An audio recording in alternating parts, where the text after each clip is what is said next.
Retomamos la clase inicial de la unidad 6, esta séptima clase virtual, que nosotros titulamos Conquista y Organización del Espacio Americano. Ya habrán visto ustedes un PowerPoint con alguna explicación relativa al descubrimiento, a la conquista y cómo la corona de Castilla y Aragón fueron ocupando los territorios y cómo lo fueron organizando.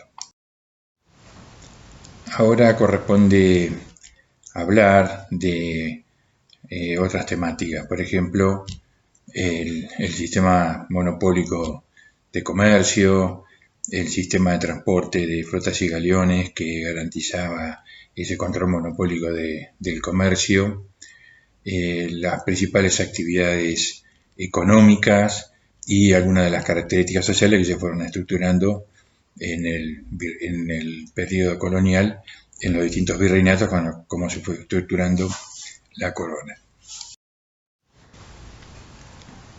Antes de entrar en estos temas, quería señalar que ese despliegue de instituciones que realiza la corona, tanto en la península ibérica como especialmente en América, con algunas funciones muy delimitadas, muy precisas, con funcionarios, es decir, ese conjunto de normas con las cuales organiza el territorio, no debe hacernos pensar que esto funcionaba como una máquina muy aceitada, muy precisa, muy eficaz y muy eficiente, nada de eso. Había superposición de funciones, de funcionarios, áreas no delimitadas con toda precisión, y otro problema central que siempre tenemos que tener presente cuando pensamos en todo este periodo, y es la enorme distancia que había, que hay, pero hay que pensar en los términos del transporte de la época, ¿no? Y la enorme distancia entre la península ibérica, tanto los puertos como la ciudad capital, y las distintas partes del territorio americano que ellos fueron ocupando. Porque esas enormes distancias generaban espacios para distintos grados de autonomía y además se complejizaba por la conflictividad que desarrollaban los funcionarios y las instituciones. Por ejemplo, una ciudad importante podía tener la sede el virrey, Lima, México, pero otras ciudades que no fueran sedes de virreyes. Tenían audiencias, tenían a lo mejor arzobispado o obispado, el gobernador, el cabildo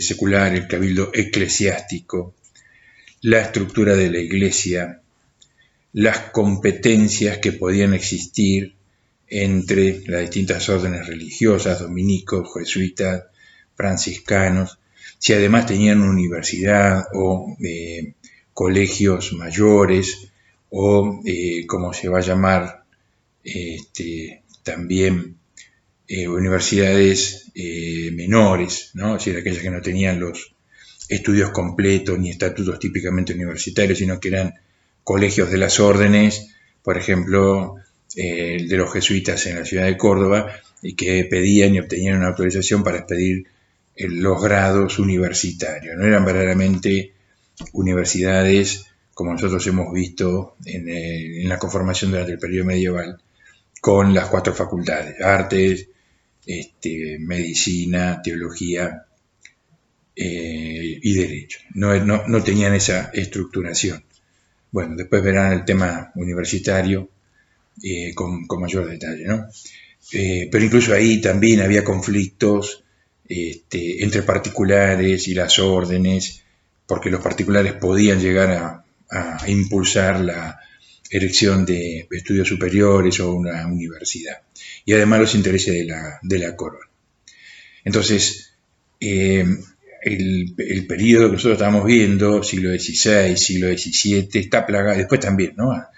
está plagado de conflictos, de intereses, de poderes entre todas estas corporaciones y actores, que cada uno tiene su atribución, se considera con derecho, y entonces infinitos temas que son motivo de pleitos, constantes pleitos, y que muchos de ellos se dirimen en el Consejo de Indias, o sea que toda esa documentación, todos esos expedientes, esas notas que van y vienen a España, y a veces puede tardar años en resolverse una querella, un conflicto, simplemente un pedido para instalar, pongamos,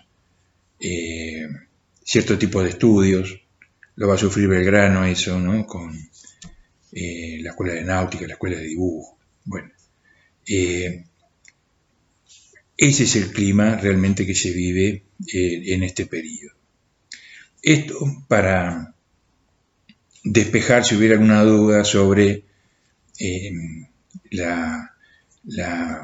el funcionamiento de la corona, el funcionamiento de los virreinatos, si queda una impresión de una estructura muy aceitada, muy afiatada, que bueno, no era así de esa manera, sino todo lo contrario.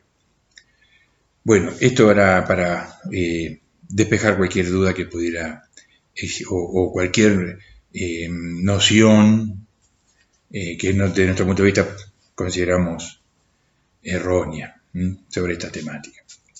Bueno, entrando a la clase, al tema de hoy de la clase, empezaríamos por hablar mínimamente del sistema de comercio. Es la época esta, siglo XVI, siglo XVII, de pleno auge del pensamiento mercantilista. El pensamiento mercantilista no es verdaderamente una doctrina, es un conjunto de medidas que se toman, las distintas monarquías. Siempre recordemos el contexto que vimos en la unidad 5, ¿no? Estamos en una época en la cual se están construyendo las monarquías absolutas, se está centralizando en los monarcas una serie de funciones, eso que vimos como las 4 causas, ¿no? En el PowerPoint, se van concentrando en la figura del monarca, se va centralizando, y ese proceso, como vimos en la unidad 5, requiere de ingentes sumas de dinero, de metálico fundamentalmente. Entonces, el mercantilismo le ofrece a cada una de estas monarquías, la británica, la francesa, en este caso la hispana, una serie de medidas a tomar, de medidas de política económica desde el gobierno, que ayudarán a consolidar y a construir ese poder político centralizado. En la teoría mercantilista, la riqueza proviene de la acumulación de oro y plata, es decir, la riqueza de los reinos está en la acumulación de oro y plata. Y por lo tanto, para tener mucho oro y plata, hay que exportar mucho e importar poco. ¿Por qué? Porque al exportar se cobra, se supone que ingresa metálico, y al exportar, obviamente, y al importar se paga, por lo tanto sale ese metálico. Eso es muy elemental, pero esa es la idea básica con la cual se mueve el mercantilismo. Entonces, la serie de medidas que el pensamiento mercantilista recomienda siempre tienen que ver con esta ecuación básica: exportar mucho e importar poco, para lo cual hay que fortalecer la marina, hay que fortalecer la producción interna, y ahí juega el Estado un papel. Es decir, el Estado es, hoy diríamos, fuertemente intervencionista, porque define cuáles son aquellas actividades que le convienen a la sociedad desarrollar para justamente exportar mucho e importar poco. Pero también el mercantilismo incluye una serie de medidas que son típicamente de privilegio, en ese sentido más cerca de los privilegios propios de la Edad Media que de la libre competencia de lo que va a venir después, que sería el liberalismo capitalista. Los privilegios significan otorgar a determinados comerciantes, a determinadas casas mercantiles, el monopolio del abastecimiento, de la compra o de la venta, o ambas cosas, de un determinado producto o bien considerado importante.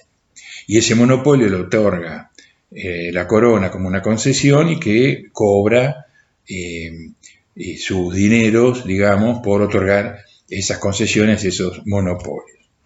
Entonces, es típico en la época, siglo XV, siglo XVI, la existencia de compañías monopólicas. Hemos visto en la unidad 5, la Compañía de las Indias Orientales o las Indias Occidentales, ese tipo de compañías tienen los ingleses, tienen también los holandeses. Entonces, bueno, la corona de Castilla y Aragón también va a intentar hacer lo mismo y va a tratar de monopolizar ese comercio con América. Siempre estuvo esta idea, ¿no?, de tener a América como un mercado cautivo, proveerlo de aquellos bienes que América necesite, el desarrollo de la ocupación del territorio vaya necesitando, y a la vez proveerse de materias primas que pudieran provenir de América, pero sobre todo, lo fundamental en este periodo es la provisión de metálico, ¿no? Es decir, oro, pero fundamentalmente por el volumen, por la cantidad, plata. Y ahí la producción de plata va a estar centrada tanto en el Perú como en México. En el Perú, en el Potosí, en el Alto Perú, o lo que hoy es Bolivia, y en México, en Zacatecas. No van a ser las únicas minas de plata, y también hay otras de oro.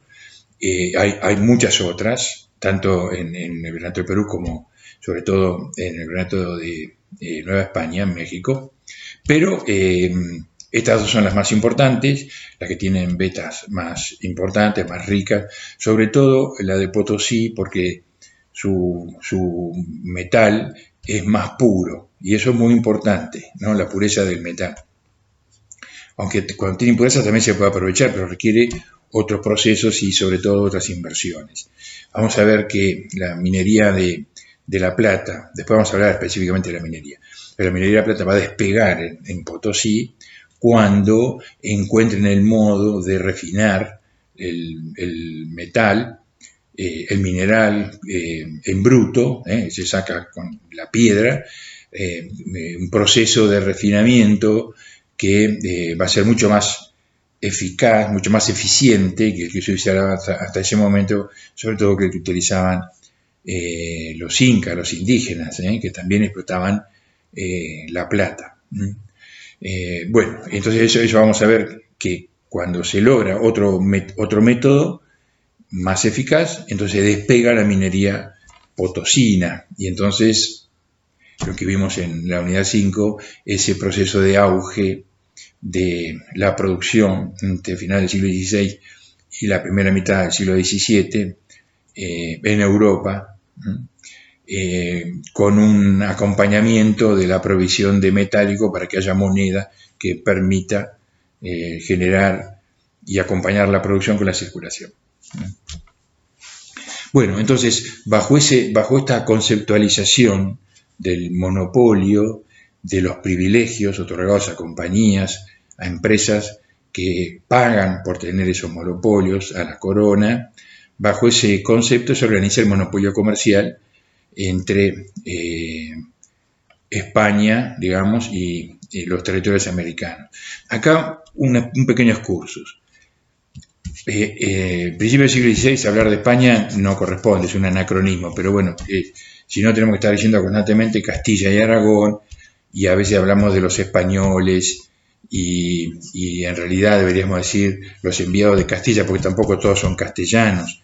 La mayor parte de los que vienen del sur o vienen del norte, entonces se complica terminológicamente. Entonces hablamos de España. Y por eso también hablamos de las colonias en América en algún momento, y desde el punto de vista jurídico nunca fueron colonias. Es decir, los territorios americanos eran parte de la corona, eran parte del Imperio Español, nunca fueron colonias desde el punto de vista jurídico. ¿Está bien?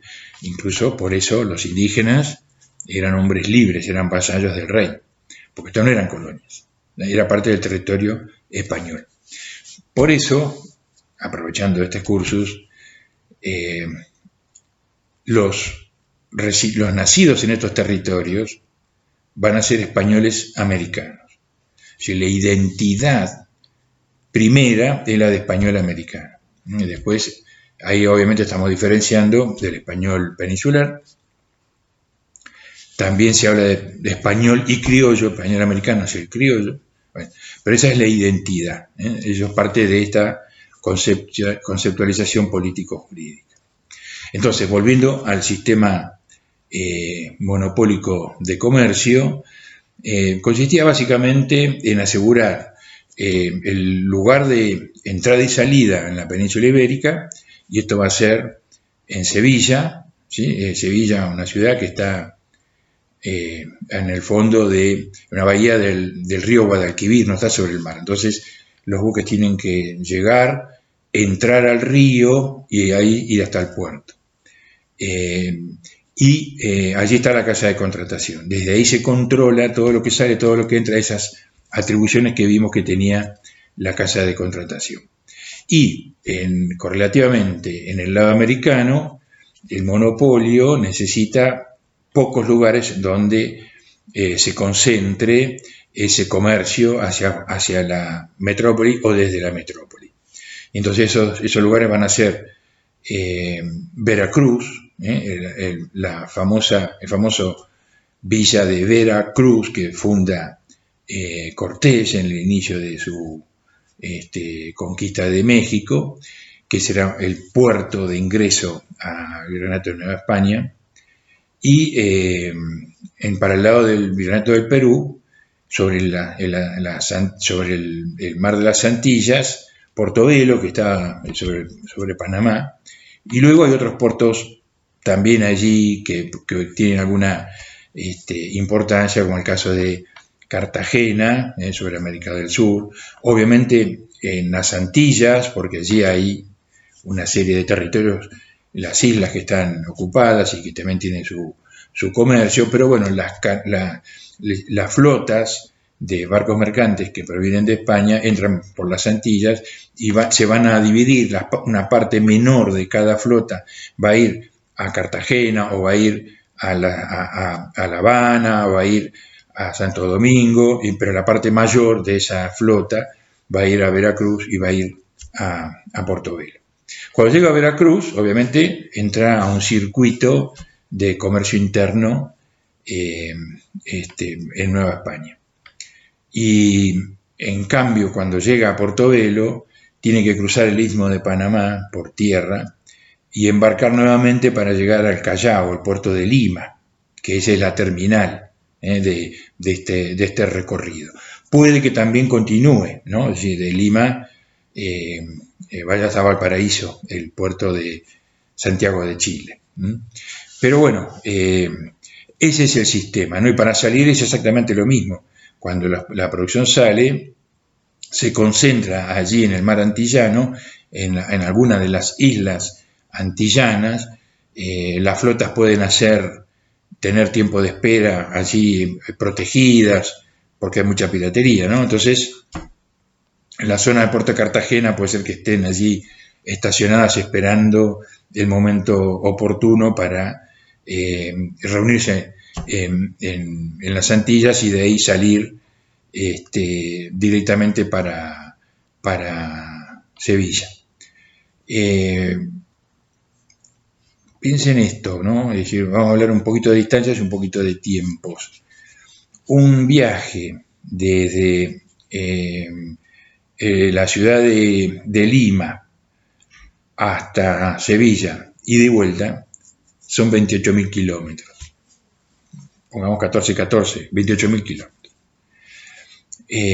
Entonces, el promedio de esos viajes en tiempos, dice Pierre Charnoux, que es un historiador que trabajó mucho esta cuestión, esta temática del comercio, el manejo de la plata y demás, dice que no hay promedios.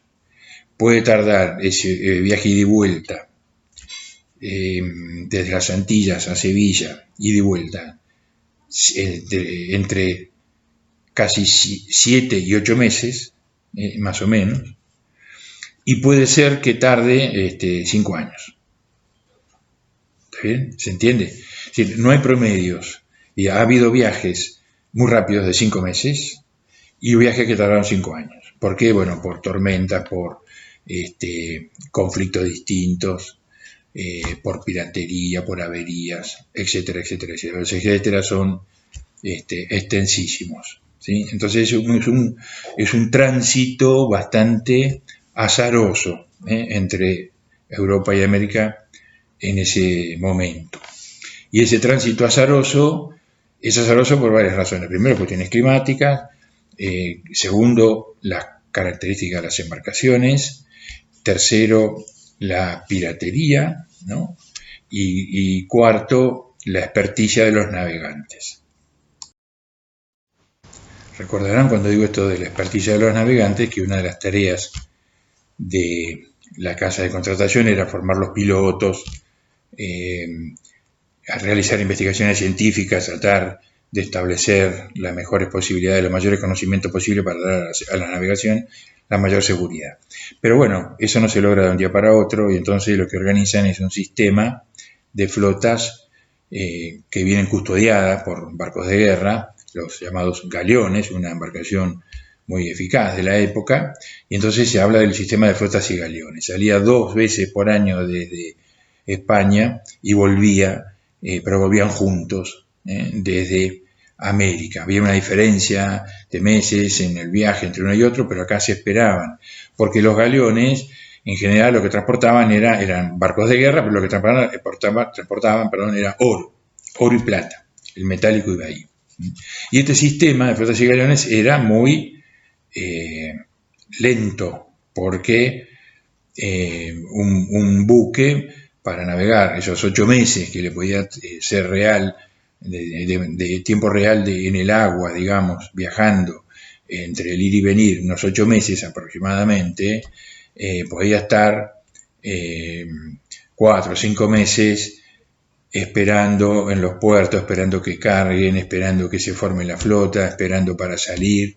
Entonces los tiempos se estiraban mucho más. Entonces eso conspiraba contra el dinamismo de esa estructura mercantil. De todos modos, España la sostuvo hasta el siglo XVIII.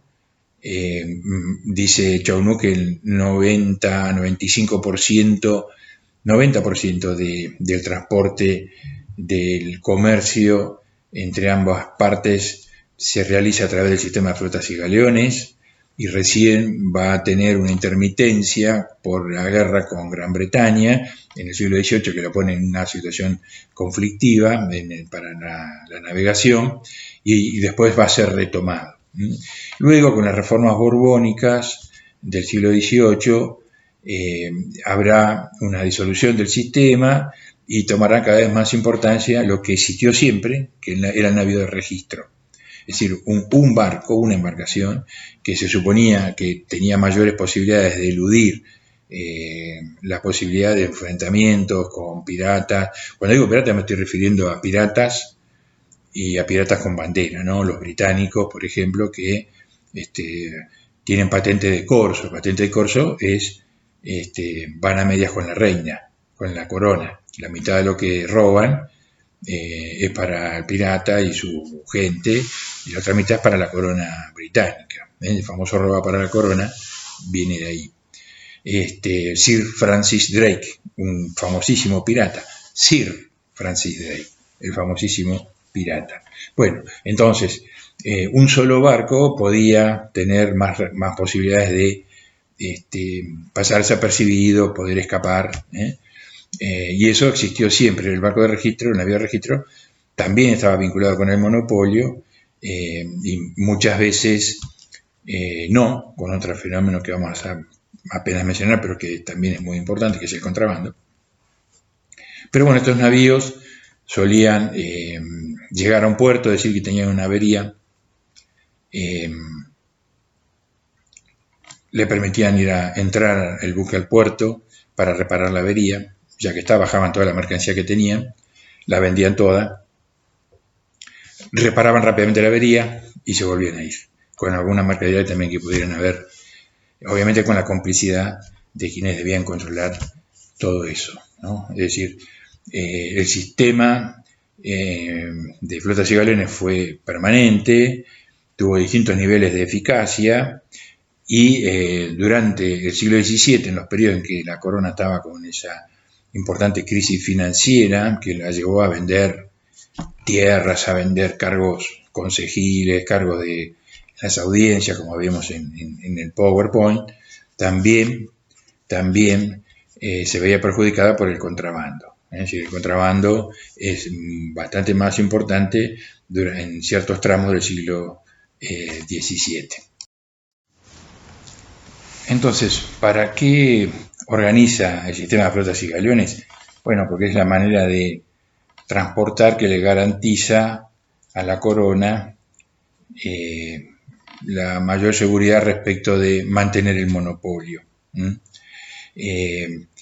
Por otro lado, le da seguridad, porque como vienen en convoyes todos los barcos mercantes, más la flota de guerra que la custodia, se supone que es más difícil, y de hecho lo era más difícil, ser atacada, ser abordada por los piratas. Por otro lado, también le daba certeza en alta mar ante un eventual problema cualquiera, una avería, un naufragio, ¿no? Es decir, la posibilidad de auxilio y contención del problema era mucho más rápida. Pero además, porque como venían juntos, obviamente con una menor cantidad de expertos marinos, los pilotos, que no tenían muchos, entonces con menos pilotos expertos podían resolver el problema. En cambio, si cada embarcación se iba a jugar la travesía por su cuenta, esa dificultad se multiplicaba. Entonces, en varios sentidos, el sistema de flotas y galeones, a pesar de la lentitud que implicaba y cómo eso perjudicaba los costos económicos, bueno, a pesar de todas estas deficiencias, también tenía otras virtudes, digamos, que lo hacían durante bastante tiempo imprescindible. Bueno, un par de cositas más. Yo decía, el contrabando entre 1640 y 1760, Chaunú y otros historiadores que se dedican al comercio, al estudio del comercio y demás, sostienen que superaban ampliamente al comercio oficial. Bueno, recordemos que siempre el producto principal del tráfico era los minerales de oro y plata, ¿no? Yo decía, llegaba al puerto de Veracruz, el sistema de flotas se distribuía en el virreinato de Nueva España y también en el Perú sucedía algo parecido. En Nueva España había otra vía mercantil importante, que es cruzando México, en la parte que todavía es más estrecha, se llega a Acapulco, el puerto de Acapulco que está sobre el Pacífico, y esa era la vía de conexión con Filipinas, con la ciudad de Manila, que también era una posición española. Y por allí circulaba también una importante cantidad de metálicos de una serie de bienes. Por ejemplo, en algún momento la corona impulsa en el Virreinato de Nueva España la producción de seda, telas de seda. Bueno, en algún momento esa producción de telas de seda sufre la competencia y decae por la seda que traen desde Filipinas y entra por el puerto de Acapulco. Entonces, bueno, hay ahí una importante vía, digamos, comercial, también marítima, y que sigue siendo parte del sistema de monopolio.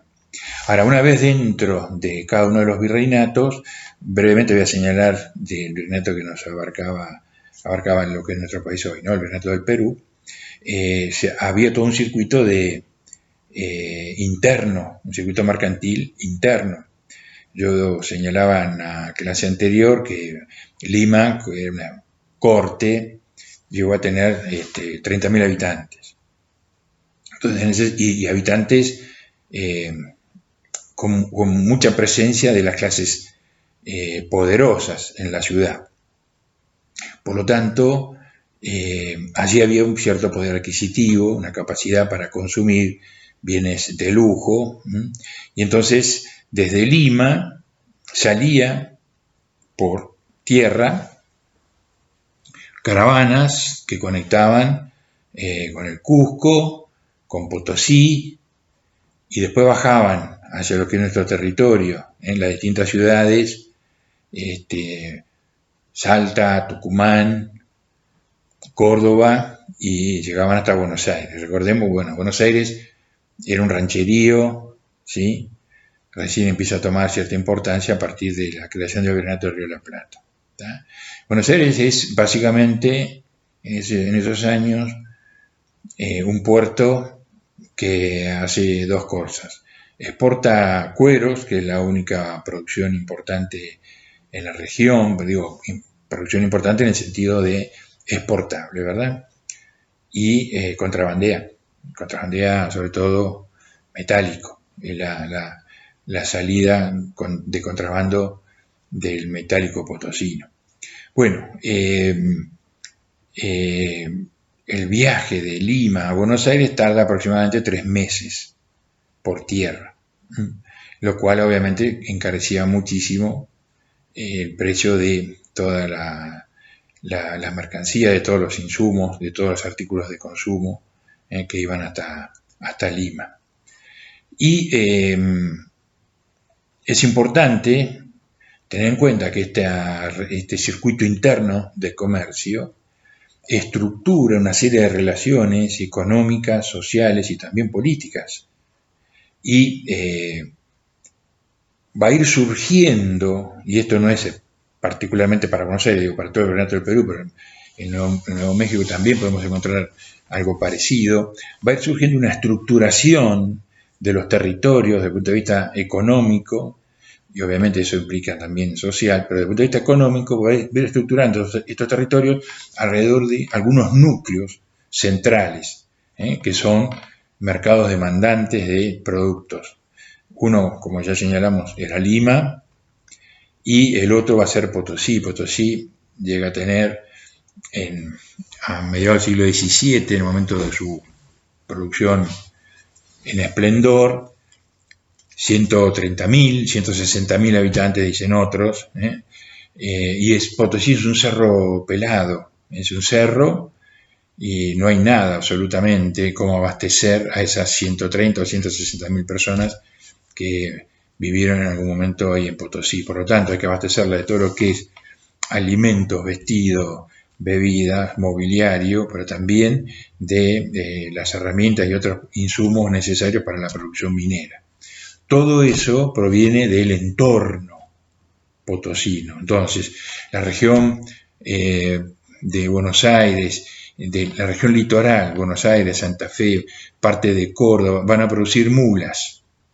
¿Y esas mulas dónde van a ir? Van a ir para arriba, se van a concentrar en Salta va a haber un gran mercado concentrador de mulas, vende 5.000 mulas por año, y esas mulas van a parar a Potosí, porque todo ese transporte se hace a través de vía terrestre con mulas.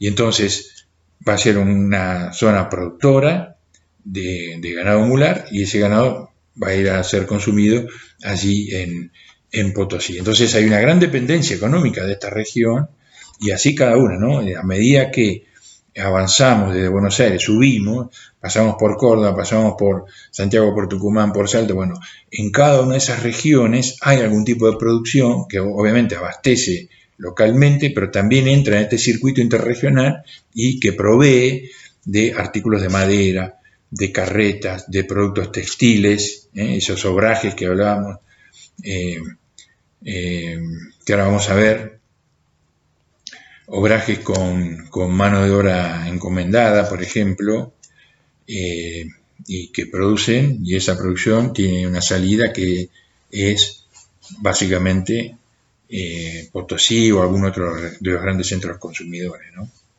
Entonces, la región cuyana va a producir lo que históricamente produjo, ¿no? Vinos y otros subproductos, alcoholes, frutas secas. Esa producción una parte cruza la cordillera y va a Chile y de ahí puede ser que vaya a Lima, y el resto, vía La Rioja, Córdoba, entra en ese circuito que va a pasar para el norte y va a parar a Potosí. Y así cada una de estas localidades que hoy son las capitales de provincias, tienen alguna producción que está en vinculación con el principal centro consumidor y dinamizador de la época, que es el mercado potosino. Eso marca varias cuestiones, ¿no?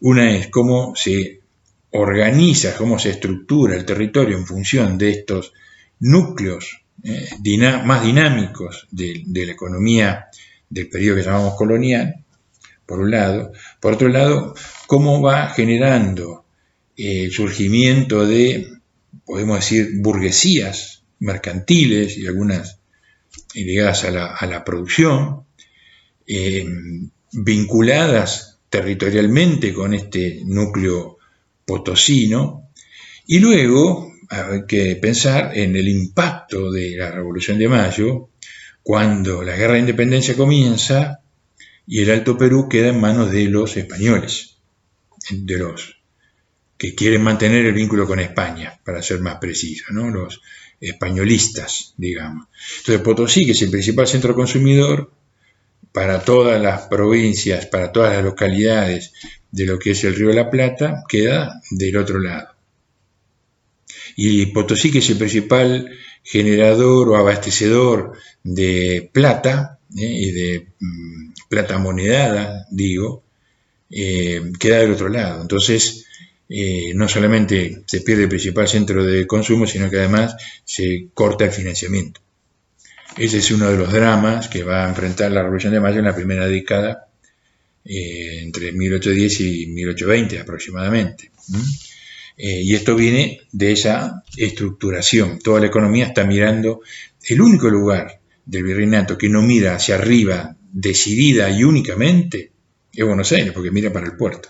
Y tiene, a medida en que empieza a tener producciones que son requeridas desde fuera del país, pensemos en Inglaterra, entonces se va a ir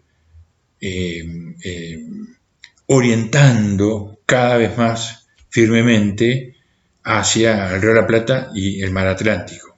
Y entonces ahí se va a producir esa fuerte fractura de intereses entre algunos sectores de la economía porteña y el resto de las Provincias Unidas. Cuando esto suceda, cuando eso lo analicemos, tenemos que mirar esta cuestión, ¿no? Potosí como el gran núcleo dinamizador de la economía para toda la región.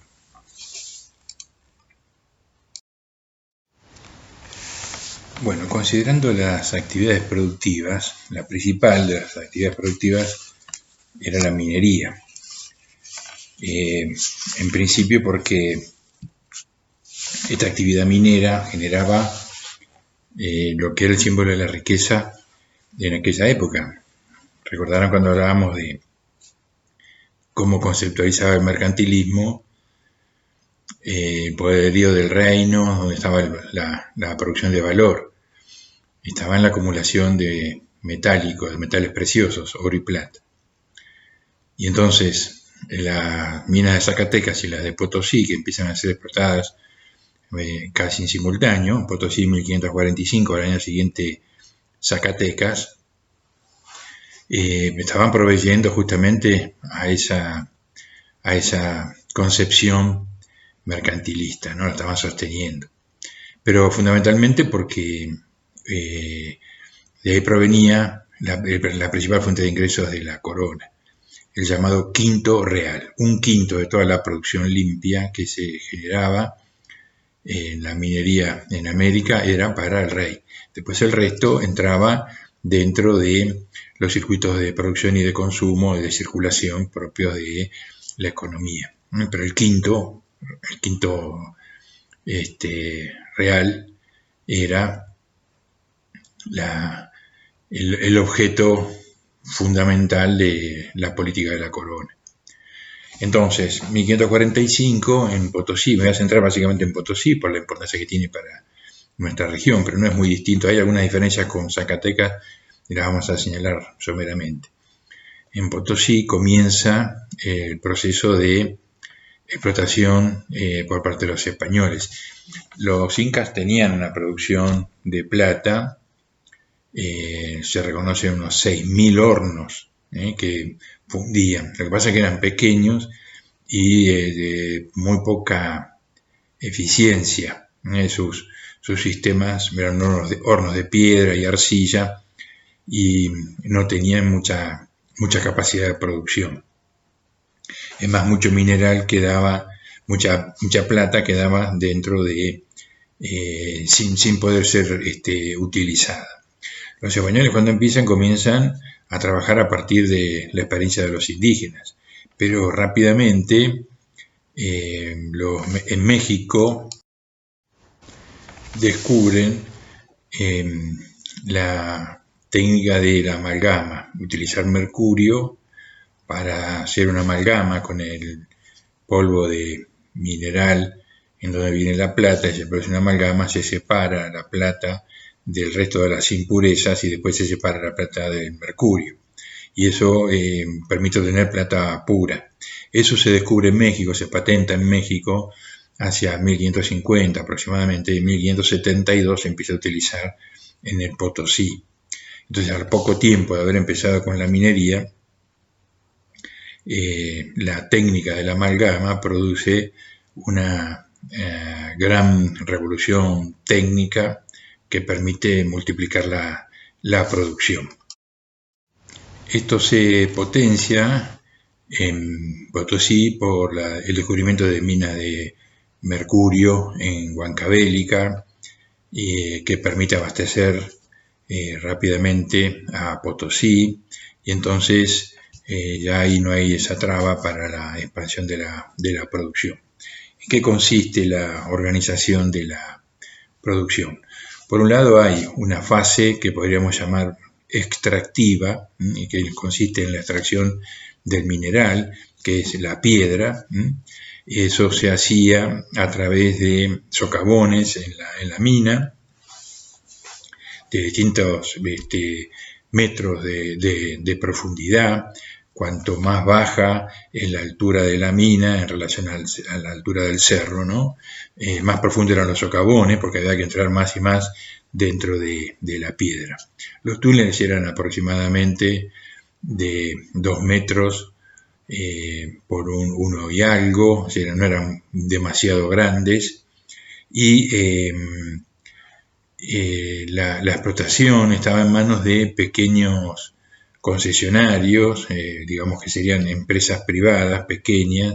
Se reconocen unas 500 empresas que tenían algo así como 612 socavones o minas.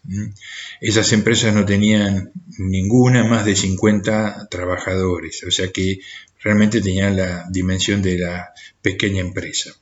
Esa era la fase extractiva, que consistía básicamente en sacar el mineral de la piedra de la montaña y sacarlo a la superficie. Ahí estaba la tarea fundamentalmente de los mitallos, de lo cual vamos a hablar después. Luego venía la fase de refinamiento, que consistía en separar el mineral de la piedra y de las impurezas, y que cuando se descubre la técnica del uso de la amalgama, el azogue de mercurio, entonces se instalan ingenios que lo que van a hacer es triturar la piedra, tienen que hacerla como un polvo a esos pedazos de roca que tiene el mineral de plata, hacer un polvo para que después se pueda mezclar con el azogue y empezar el proceso de purificación y refinamiento.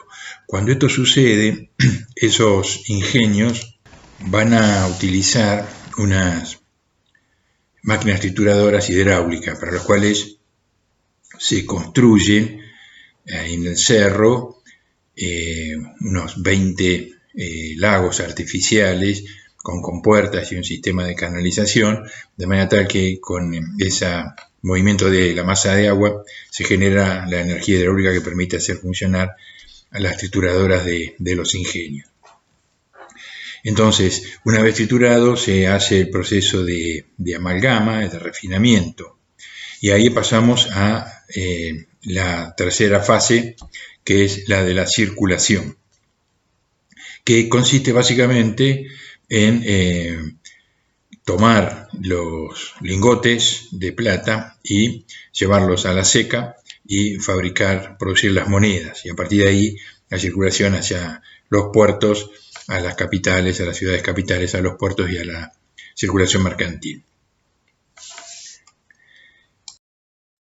El refinamiento estaba concentrado en un grupo de unos 75 empresarios, siempre empresarios privados, con alguna empresa ahí ya tenía un poco de mayor complejidad en la composición del capital, algunos de los cuales también eran mineros.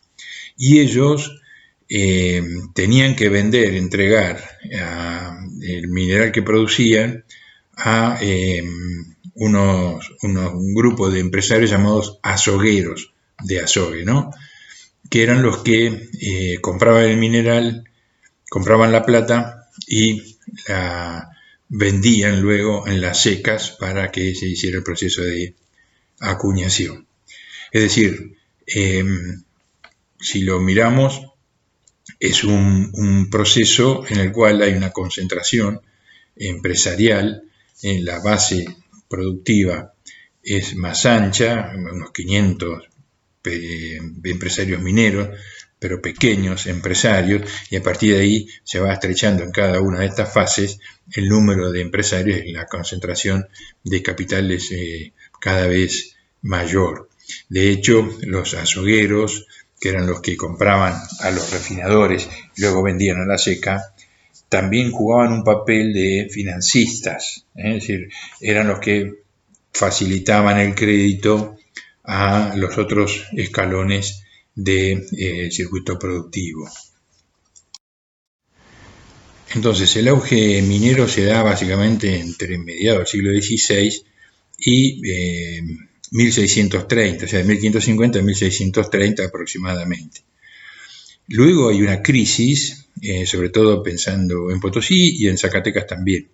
Y una de las causas de la crisis es las dificultades para aprovisionarse de mercurio, que hace que la corona tenga que hacer una redistribución en la producción de mercurio. Huancavelica entra en baja y entonces parte del mercurio es transferido a Potosí para que pueda seguir funcionando, y eso afecta a la producción de Zacatecas. En el siglo XVIII ambas minas se van a recuperar, pero sobre todo Zacatecas. Pero digamos, en algún momento Zacatecas llega a estar mejor que en un momento de esplendor, pero ya no es la misma concentración, la misma importancia de la minería que tuvo durante ese periodo del gran boom, que generó una inflación de precios en Europa. Pero ¿qué significa en cuanto a la riqueza esa producción? Es muy difícil para nosotros para medirlo. Voy a leer alguna cifra que da Benazar. Dice, desde 1550 hasta 1630, Perú produce una media de 9 millones de pesos al año, pesos de plata, equivalentes a 450 maravedís. ¿Qué es eso? Es muy difícil para nosotros entender, tener una medida del valor de esa manera. Yo prefiero usar esta otra medida que nos da también Benazar. Él nos dice que desde 1550 hasta 1630, hasta 1650, dice, son 45.000 toneladas de equivalentes plata. Pues dice equivalentes plata porque ahí está incluyendo unas 5.000 toneladas de oro. 3.000 toneladas de oro. Y esas toneladas de oro, según los valores, se trasladan al valor de la plata, y por eso habla de equivalentes plata. Entonces está diciendo, desde que empezó la explotación minera hasta 1650, hasta el momento de la crisis, está hablando de 45.000 toneladas de mineral, de plata pura. 45.000 toneladas a 100 kilos por tonelada, ¿no? Bueno, ahí me parece que nos da una medida un poco más comprensible para nosotros de qué estamos hablando. Y después dice que teniendo en cuenta la recuperación del siglo XVIII y además el oro que se extrajo del Brasil, entre 1650 y 1800, es decir, este segundo tramo, dice que son 50.000 toneladas de equivalentes plata que se llevan de América a España. 50.000 más 45.000, 95.000 toneladas de plata. ¿Está bien? Esa es la importancia de la producción. Ahí está incluyendo, en esas cuentas que está haciendo, unas 3.000 toneladas que salen de México por Acapulco, que van a Extremo Oriente, a Filipinas. Bueno, en 90.000 toneladas, estamos hablando de 95.000 toneladas de mineral puro. Esa es la importancia de la minería en América en todo este periodo. La importancia de América para eso que Marx llama la acumulación originaria de capital. Esa es una de las patas de la acumulación originaria. ¿Cómo sale? Bueno, sale por esta vía que decíamos, el sistema de flotas y galeones, el monopolio que lleva el quinto real, todo el comercio y el lado americano del comercio triangular. No nos olvidemos nunca de eso, el comercio triangular, porque toda esa producción que es contrabando no proviene de España, proviene básicamente de estos países que están en proceso de expansión de su manufactura camino a la industrialización. Bien, pasemos a un capítulo muy importante que es el de el uso y la explotación de la mano de obra. Hay varias instituciones que tienen que ver con esto. Las más importantes eran el repartimiento, la mita, el porteo y el llanaconago. Brevemente vamos a describir cada una de estas instituciones de explotación de la mano de obra. Empecemos por la encomienda. De eso ya hemos hablado. Se le entregaba a un español en reconocimiento a sus méritos una encomienda para que los protegiera, los educara, se ocupara de su bienestar físico y espiritual. Un lote de indios, un conjunto de indios que realmente era una comunidad. Y como los indios eran hombres libres y vasallos del rey y debían pagar tributo, la encomienda implicaba que ese tributo que debían pagarle los indios al rey se lo pagaban al encomendero y el encomendero se quedaba con ese tributo. Eso daba lugar a un sinfín de irregularidades, digamos, más allá de si eso era así, digamos, ¿no?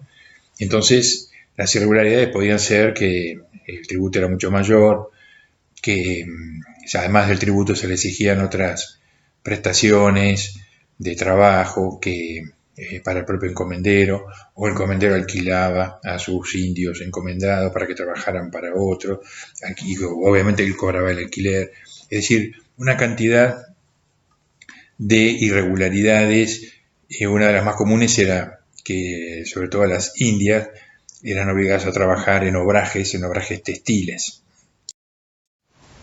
Bueno, recordarán que producto de las leyes nuevas de 1542 se prohíbe una serie de atribuciones de los encomenderos respecto a los indígenas, y esa abolición de la encomienda produce una rebelión de encomenderos. La más famosa era de Pizarro, Gonzalo Pizarro. Bueno, a raíz de esa resistencia la corona diluye el efecto inmediato de varias de esas medidas, pero no se resigna, porque ahí había en juego otra cuestión, que era tratar de evitar de formar una clase de individuos que tuvieran un séquito a sus órdenes, que remedara formas de servidumbre, de vasallaje más que de servidumbre, ¿no? Y evitar así un conflicto político futuro. Bueno, no se resigna la corona, si bien algunas cuestiones tiene que diluirlas en el tiempo, pero en 1549, por ejemplo, decreta que el tributo no puede ser conmutado por trabajo, es decir, los indios tienen que tributar y no con trabajo. Luego son las mujeres las exceptuadas del pago del tributo, eso en el siglo XVII, 1618. Luego, la recaudación del tributo se le quita a los encomenderos, eso es en 1688, y el tributo es recaudado directamente por los corregidores. Entonces, progresivamente se va debilitando a los encomenderos y a la institución de la encomienda. Ya en el siglo XVIII hay una serie de medidas también que apuntan a su extinción definitiva, ¿no? En 1701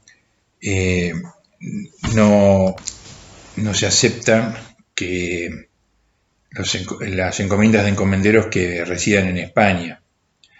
Luego, las que son de menos de 50 indios también son abolidas en 1707, hasta que finalmente en 1720 hay una abolición general de lo poco que va quedando.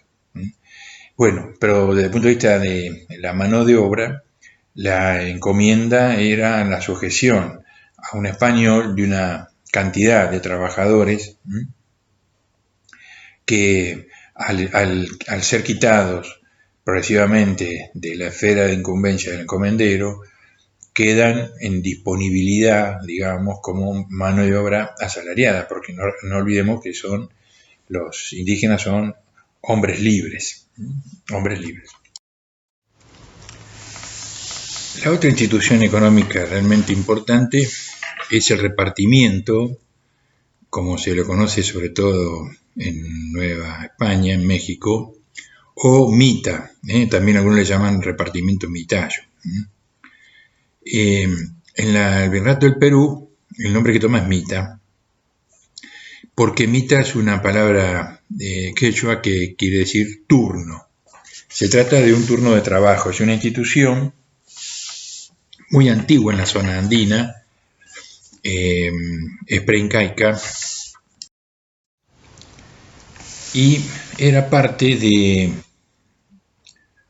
una forma de redistribución de bienes, lo que los antropólogos llaman don contra don, es decir, una cesión recíproca de bienes, y en este caso, como el que da la comunidad y el que recibe es las comunidades, no la comunidad, las comunidades, y el que recibe o los que reciben son los curacas o el inca.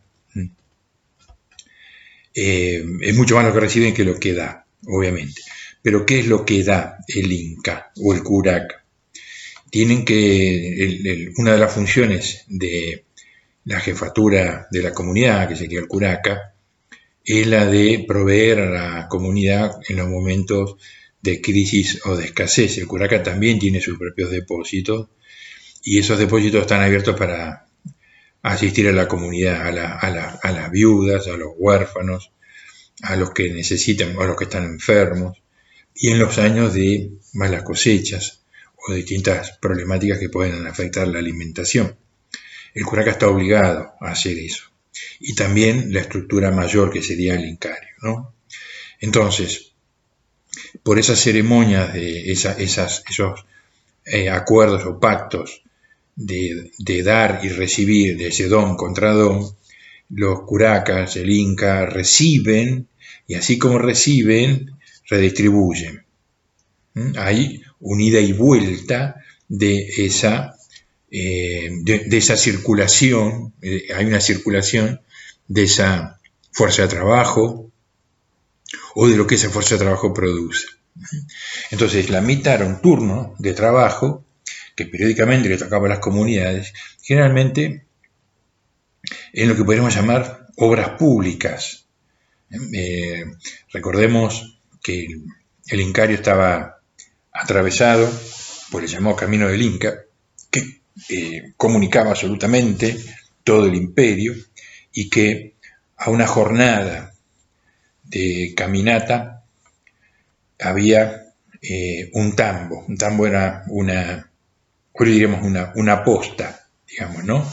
Es decir, se caminaba una jornada, bueno, ahí donde se terminaba esa jornada, había un lugar donde reposar, donde alimentarse, donde dormir guarecido y al día siguiente retomar el camino. Eso era importante para las tropas, para los chasques, es decir, el correo del Inca y para los simples viajeros. Eso eran obras públicas y eso había que construirlo y mantenerlo. Y también otro tipo de obras públicas como pueden ser los depósitos, obras de infraestructura y obviamente en algún momento la mita también pueda tener no el carácter de obra pública, sino de trabajo productivo, el trabajo agrario, la Tierra del Sol. Bueno, entonces, este turno de trabajo era consuetudinario, era antiquísimo en la región andina y estaba dentro de esta lógica de redistribución de bienes, porque si bien la comunidad daba su trabajo, recibía de quienes recibían, a quienes les daban su cuota de trabajo, les devolvían en algún momento de otra manera ese aporte de la fuerza de trabajo. Entonces, lo que van a hacer los españoles es tomar esta institución y resignificarla, hacer de esta institución una piedra basal de su principal actividad económica, que era la minería. ¿Cuándo van a plantear esto? Bueno, ¿se acuerdan que hablábamos del Virrey Toledo en el PowerPoint? Eso lo van a plantear cuando la técnica de la amalgama con mercurio aparece y se empieza a desarrollar. Entonces la posibilidad de expansión de la producción se multiplica y entonces es necesaria una provisión importante de mano de obra. Los mineros calculan que necesitan 4.500 indios por año. Y entonces la mita se organiza, según Toledo y las prácticas que van haciendo después, para evitar el desgaste y la mortandad excesiva, digamos, de los trabajadores, establecen turnos de trabajo y por lo tanto 3 turnos, y esos 3 turnos de 4.500 trabajadores da un total de 13.500 indios. Es decir, la mita minera de Potosí necesitaba 13.500 indios por año para poder estar ser racionalmente explotada, digamos, en términos de capitalistas, ¿no? En términos de ganancias. Bueno, está bien dicho capitalistas. Porque la mano de obra mitaya no era una mano de obra asalariada. Pero bueno, esa producción entraba, no es capitalista en sí misma la explotación minera, pero una vez que se sacaba el mineral, ahí entraba en otro circuito económico, ¿verdad? De otras características. Entonces, ¿cómo se organizaban estos 13.500 indios como trabajadores? El lugar estaba a más de 4.000 metros de altura. Entonces, se dan cuenta que para el mitayo que está en el socavón, que tiene que cargar con las piedras que vienen con el mineral, sacarlo a la superficie, sale todo sudado del socavón y le da, cuando sale a la superficie, el viento frío, viento helado, más el polvo que se genera en los molinos donde se trituran, los ingenios donde se tritura la piedra. Es decir, hay una cantidad, y más los accidentes laborales. Ahora vamos a describir brevemente por qué. Este conjunto de factores hace que sea muy riesgosa la actividad. Por lo tanto, dice las ordenanzas, trabajan una semana y descansan 2. Los mitayos trabajan una semana en la mina y 2 semanas descansan. Y obviamente esas 2 semanas que descansan tiene que entrar otra tanda de 4.500 trabajadores. Entonces se va renovando por tercios, esos 13.500. Entonces, ¿cómo trabajan? ¿Cuáles son las condiciones? Bueno, unos son los que barretean, digamos, van sacando el mineral. La masa de los mitayos lo que hace es subir el mineral, subir desde el socavón a la superficie por unas escalas que eran de cuero.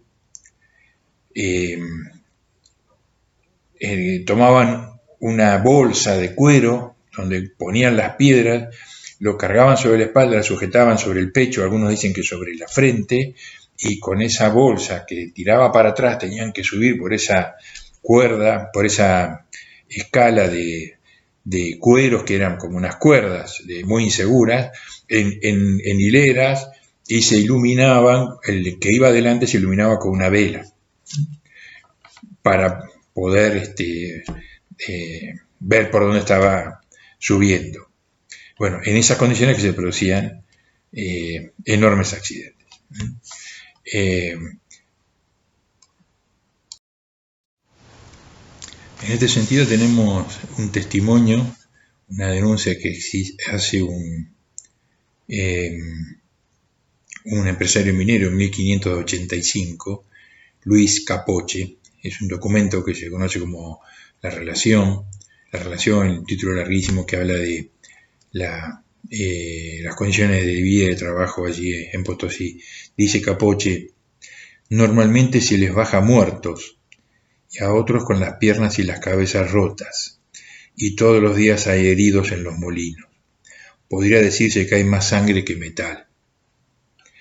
Bueno, estas condiciones son las que hacen que en cierto momento el conde de Lemos, ¿se acuerdan del conde de Lemos?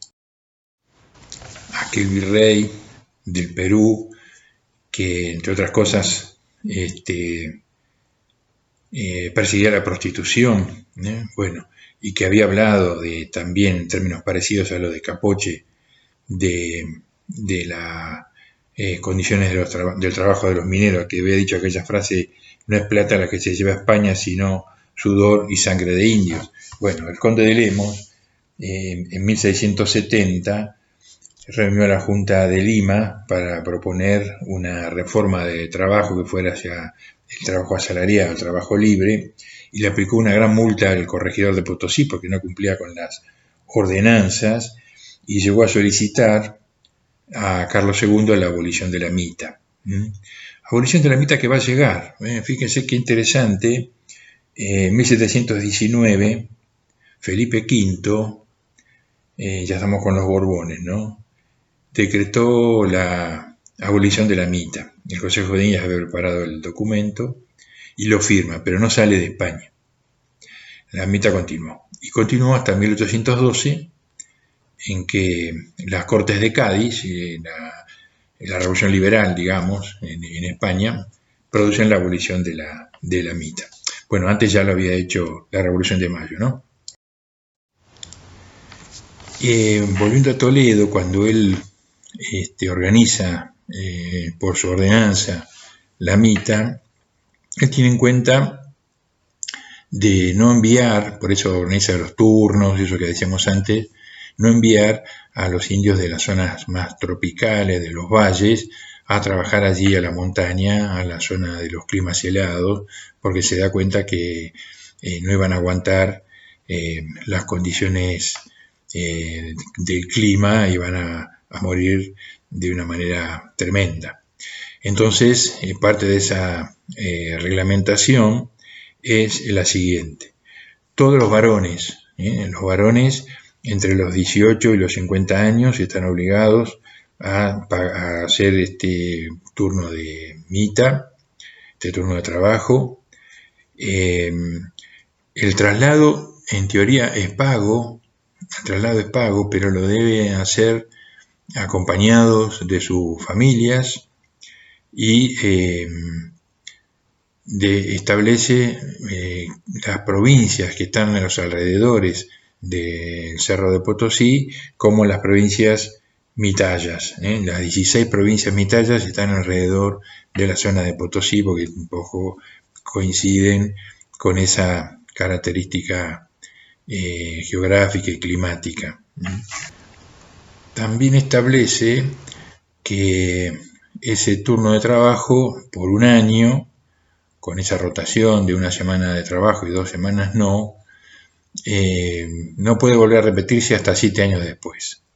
Hasta 7 años después. Bueno, obviamente todas estas reglamentaciones de la ordenanza de Toledo son elásticas, digamos, ¿no? Entonces, cuando los accidentes, las enfermedades van minando a la cantidad de trabajadores, los empresarios exigen y los turnos de trabajo se reduce la semana de descanso. Muchos indios en la semana de descanso, en vez de descansar, se contratan como asalariados libres. Hay otros momentos en los cuales es una semana sí y una semana no, una semana de trabajo y una semana de descanso. Es decir, el lapso temporal es extenso y entonces hay muchas variaciones, pero siempre en contra de la población indígena. Bueno, la mita es una obligación de las comunidades. Entonces, para saber cuántos indios tiene que aportar cada año una comunidad, los españoles censan a las comunidades. Hay un capitán de mita que va y hace el censo de cuántos son los varones adultos que están comprendidos en la edad, como para saber después cuántos indios son los que tienen que aportar cada comunidad cada año. Esto, obviamente, genera algunas complicaciones para la recluta de los mitayos. La primera es que a veces los curacas, porque los curacas son una figura bastante estudiada, compleja, y que según las zonas y según las comunidades y según los momentos históricos han jugado roles diferenciados, digamos. Podemos decir que hay como dos grandes grupos de curacas, ¿no? Aquellos que aprovechan su situación porque son los intermediarios entre la demanda del español y la comunidad. Porque el español no le demanda a la comunidad, le demanda al curaca, y el curaca es el que debe obtener los recursos que el español está demandando a través de los mecanismos internos que él tiene con su comunidad. Por lo tanto, algunos curacas aprovechan esa situación en beneficio propio. Y entonces se asocian con encomenderos, corregidores, en beneficio propio y alquilan la mano de obra indígena para ellos, u otros lo hacen en beneficio de la comunidad. Es decir, contratan trabajadores, el curaca contrata trabajadores y lo que se obtiene va a la caja de la comunidad. ¿Y eso por qué? Bueno, porque en el momento del censo, por ejemplo, un caso, en el momento del censo, cuando el capitán de mita va y censa a los varones adultos, el curaca, algo que solía pasar, por lo menos en algunas regiones, escondía a los indios. Es decir, dejaba una cantidad y otra cantidad la mandaba a la selva, se escapaban al monte o al cerro, se escondían, entonces no podían ser censados. La comunidad tenía censados menos adultos que los que realmente o efectivamente tenía. Entonces, de esa manera, su aporte de mano de obra era menor y esos otros indios quedaban en la comunidad o se dedicaban a otras cosas y servían a la comunidad. Ahora, incluso lo que hacían es negaba a los indios, tenía que mandar una X cantidad y mandaba menos. Entonces, ¿qué hacía el capitán de mita? Le cobraba como multa el salario que debía pagarles a esos indios porque la mano de obra la necesitaban igual. Entonces contrataban trabajadores libres, estos mismos metayos, que en sus semanas de descanso se conchavaban por el salario, y entonces el curaca, como multa, tenía que pagar ese salario que cubría la mano de obra mitalla faltante. Iba a decir, estos mitallos que en la semana de descanso se conchavaban para trabajar como asalariados, eran los llamados mitallos mingados. Mitallos mingados, así se los conocía. Bueno, y para terminar, para cerrar un poco esto, en las condiciones de vida de los mitallos, bueno, el traslado se suponía que era pago, se suponía, pero en realidad lo sostenía la propia comunidad. Era un cierto tiempo que había que ir desde la aldea hasta Potosí, iba con su caravana y se iba con su familia más, llevaba sus cosas, y eso lo estaba sosteniendo la comunidad. Una vez en Potosí cobraba un salario, pero el salario, dicen las fuentes, era nominal, es decir, para que figurara que cobraba algo, pero no podía pagar la comida del día con ese salario que cobraba. Entonces tenía que sostener con los víveres que llevaba él y su familia. Cuando hablaba yo de que descendían al socavón a sacar el mineral y subían con una vela, la vela también la tenía que pagar el indio mitayo. Entonces ni siquiera podía pagar eso con el salario del día. Esas eran las condiciones reales, ¿no? Es decir, era la propia comunidad a través de los bienes que la comunidad lo proveía, la que realmente sostenía al mitayo mientras estaba trabajando en la mina. Y entonces hay un autor argentino que acuña un concepto, Enrique Tandeter, un historiador de la economía, que el concepto es el de renta mitalla. Es decir, el concepto es complejo, ¿verdad? Pero sintéticamente es la extracción de la sobreexplotación del trabajo mitallo, del trabajo de los indios, la sobreexplotación del trabajo de los indios permitía mantener la explotación minera en algunos momentos de crisis aún en condiciones desfavorables respecto de los precios de, por ejemplo, Zacatecas. Es decir, esa sobreexplotación, es decir, todo ese salario que no se pagaba, toda esa plusvalía que se extraía, plusvalor, vamos a decirlo así, plusvalor que se extraía de ese trabajo indígena, a un costo por debajo del costo de mercado o del costo de producción, si tuviera que pagar salario, permitía sostener la explotación minera. Esto dicho para el siglo XVIII, que es cuando lo estudia Enrique Tandeter. Algunas consecuencias sociales de esta explotación de la mano de obra mitalla.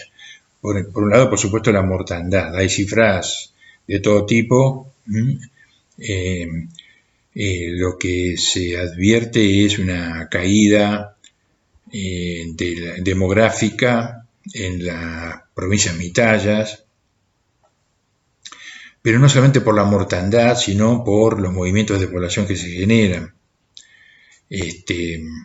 Muchos indios, dice Benazar, encandilados por la economía de mercado, prefieren irse a vivir, escapar de la comunidad, romper sus lazos comunitarios y vivir del salario que le pagan en Potosí.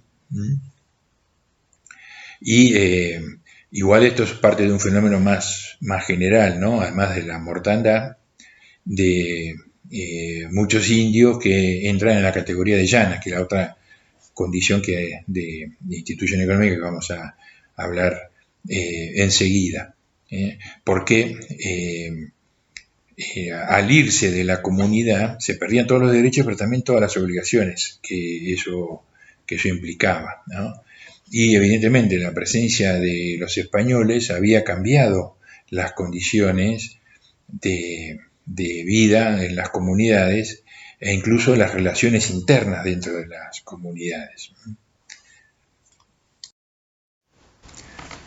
Bueno, el yanaconazgo también es una institución eh, prehispánica.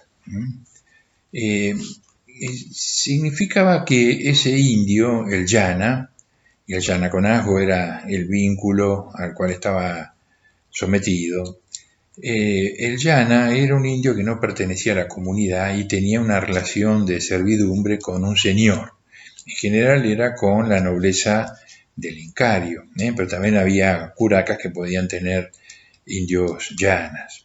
No está muy claro si se trata de una institución consolidada o es un momento de transición desde pasar desde la comunidad a una forma de servidumbre, pensando en el estilo europeo.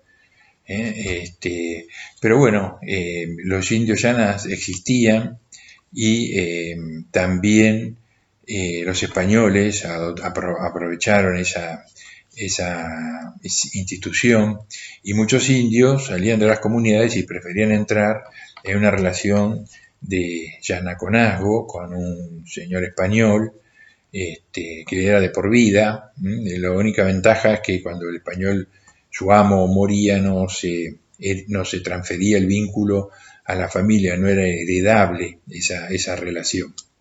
Y bueno, pero para algunos era mejor o les planteaba condiciones de vida más soportables o más interesantes que seguir viviendo en las comunidades o de ser sometido a las encomiendas o ser sometido a la mita, tanto la minera como la mita que se desenvolvía en otras partes del virreinato, que no era la mita minera. Entonces el yanaconazgo podía aparecer como ventajoso. Esa institución también existía. Y la otra era el porteo de portar, ¿no? Era un servicio de carga que se usó mucho sobre todo en el periodo de la conquista. Caravanas de indios que debían transportar todos los bultos con determinada, con ropas y mobiliarios y los armamentos, en fin, toda la carga que podían llevar los españoles, que obviamente no la cargaban ellos, la llevaban estos indios de porteo. Acá voy a leer un dato. Dice Benazar, ¿no?, que es una de las fuentes más interesantes que tenemos aquí como proveedor de datos puntuales. Dice Benazar que una expedición de 1541 de Hernán Pérez de Quesada, buscando El Dorado, el mito de El Dorado, ¿no?, la ciudad de oro. Buscando El Dorado, dice, movilizó 5.000 indios de carga. Bueno, pero eso es como un extremo. Sin llegar a esos extremos, recién el porteo, por más que estaba abolido, recién empezó a ser reemplazado a partir por la carga por animales, a partir de la producción mular. Recién ahí entonces el porteo fue dejando de ser importante.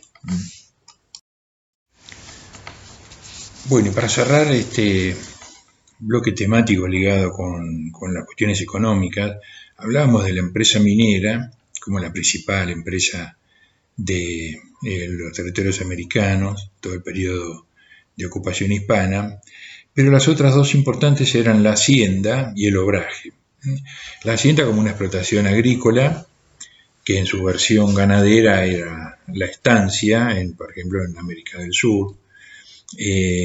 Pero bueno, la hacienda eran extensiones de tierra también explotadas con mano de obra indígena en diversas condiciones y que se dedicaba a la producción agraria de distinto tipo. Y el obraje eran talleres de producción textil, muchas veces con mano de obra encomendada, y hablábamos de las Indias principalmente, y básicamente textil, podía tomar otras actividades, pero básicamente textil, y también estaba muy extendido. Recordemos esto que habíamos dicho antes, de cómo los principales núcleos poblacionales y en particular el principal núcleo, el más grande de América del Sur y uno de los más grandes del mundo, Potosí, con esos 130, 160 mil habitantes, como centro consumidor.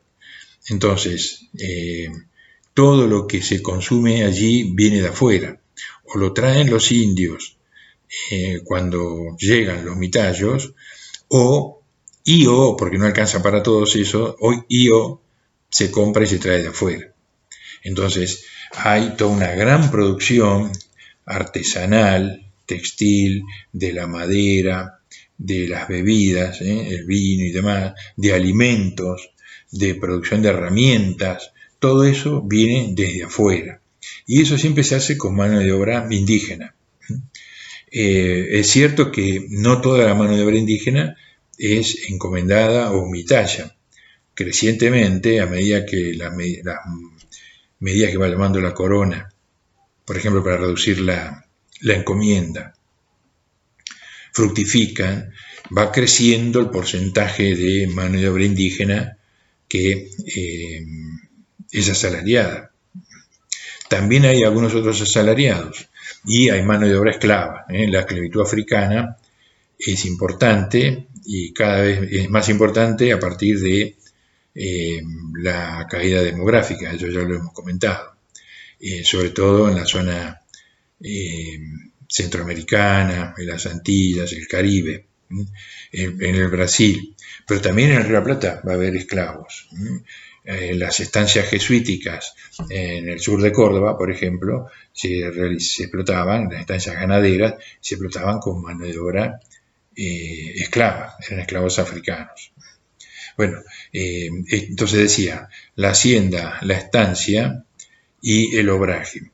Estas dos grandes alternativas, estas dos grandes opciones de trabajo, de empresa productiva, encuentran en los momentos de crisis de la minería momentos de expansión de su producción. Después localmente va variando, puede ser en un lado ya algodón, en otro sea de trigo, en otro lado sea cacao, pongamos la costa de Venezuela. Bueno, eso puede ser variaciones regionales. Bueno, cerramos esta clase hablando de la estructura social, que era una estructura de castas que combinaba dos criterios. Por un lado, un criterio racial, de ciertas características raciales, pero también estaba asociado a la condición jurídica entre los hombres libres y los no libres. Eso estaba condicionado entonces en las combinaciones, ¿no?, que se daban entre los distintos grupos étnicos. El grupo superior siempre estuvo en manos de los blancos de origen ibérico, los españoles, que eran acompañados por sus descendientes nacidos en América, los criollos.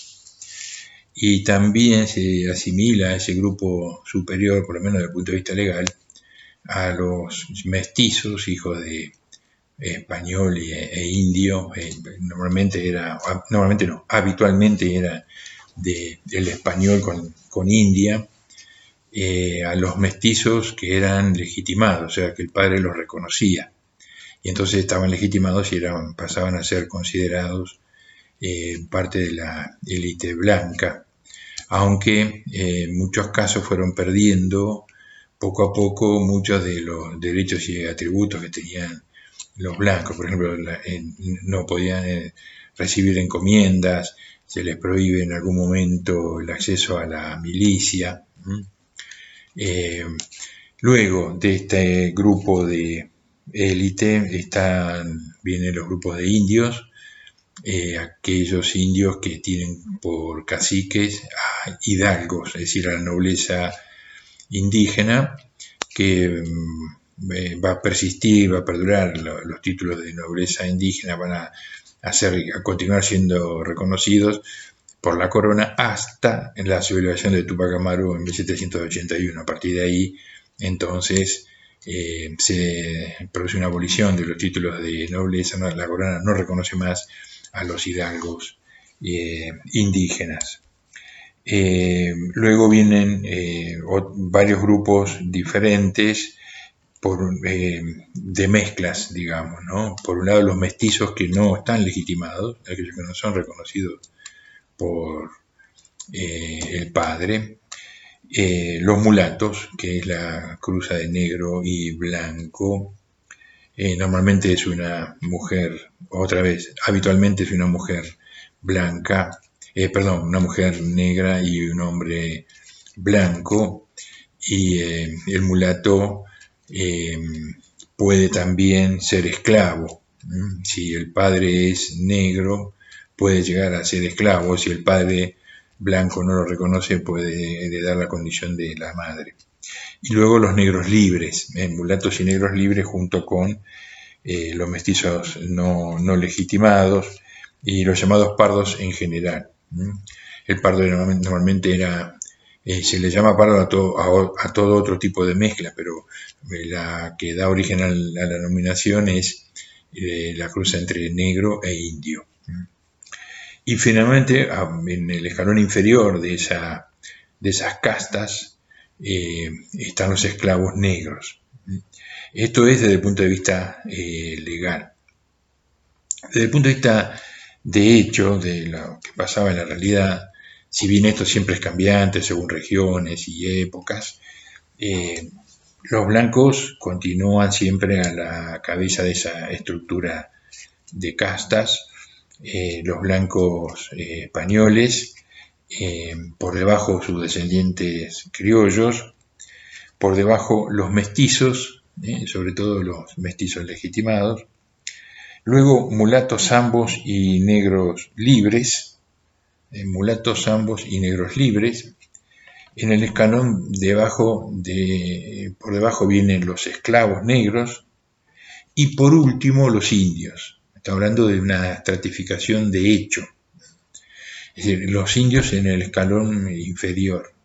Y esto porque de alguna manera sobre todo en algunos lugares, ¿no? de las colonias, el no manejo del idioma castellano, cuando las castas de color en general hablaban en castellano, pone un obstáculo a su consideración. Y luego la supuesta laboriosidad o no de los indígenas en relación a los otros grupos de color. Entonces, incluso los negros esclavos y los mulatos esclavos de alguna manera tienen la prolongación del prestigio del amo, digamos, para estar por encima de la población indígena. Pero esto, siempre en función de en qué parte del territorio se esté, en qué momento. Llegó a haber 16 categorías distintas para hablar de las castas, de las mezclas. Y esto se profundiza sobre todo en el siglo XVIII. Uno podría suponer que a medida que hay un proceso como de transición de la primera férrea estructuración de la sociedad, y en la medida en que las formas de explotación del trabajo pasan cada vez más a formas de coacción económica, y las formas de coacción extraeconómica disminuyen su importancia, entonces el modo de sostener los privilegios pasan por reforzar estas categorías de castas, que son más difíciles de remontar que esas diferencias. Después había situaciones en que hasta a nosotros uno lo pueden parecer